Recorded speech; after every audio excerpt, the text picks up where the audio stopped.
Let it bang, bang. Hello guys, so in this video we will look at conditional statements. So what conditional statements do, they change the flow of execution. For example, what we first do, we first initialize some variables or some values, and then we pass it to a condition,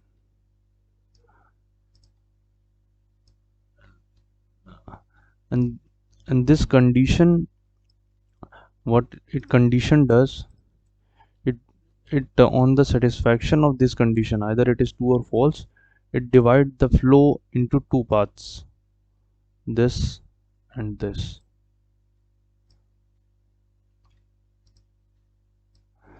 For if the condition is true, then one path, and the condition is false, then another part.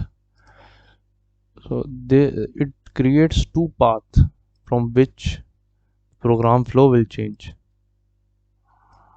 So when they traverse this path or this path, they have to perform some key activity. Let's say it has to perform in this path task 1, and from here you have to perform task 2, and ultimately what happens is this program meets at some point,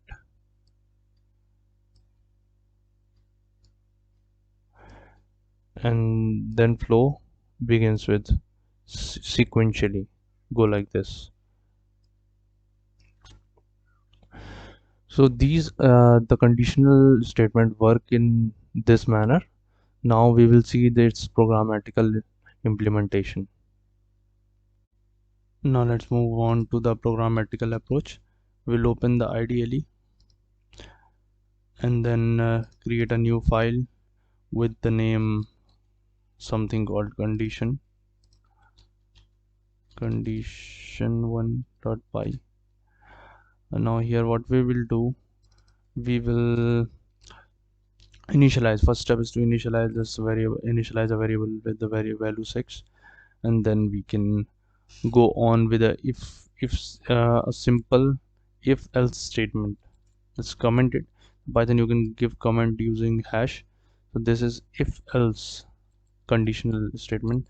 It's right like if, and inside you put the condition like if a is less than 10, you can give print yeah true it is, and if not then you can print false. So in this time you guessed it, when we run it, this condition is true, then the path will be this, so this will not execute, only true will be the output. Okay, right. And another type of a conditional statement, if else, elif. In the other programming languages there is else if, but here we write elif and if elif else. So it is a series of the condition, and each time any condition is satisfied, the flow stops. We can write if a is less than 3, then print less than 3, and if we put elif print, and now if we print elif, give the condition here, if a is less than 7, so we can write as less than 7, or else we can write something called greater. So this time this second condition will satisfy, first will fail, so it will check for the second. Now if any condition is satisfied, it will move towards the path and skip all the condition checks like this. So when we run it, the output will be less than 7. See, less than 7. Let it bang, bang.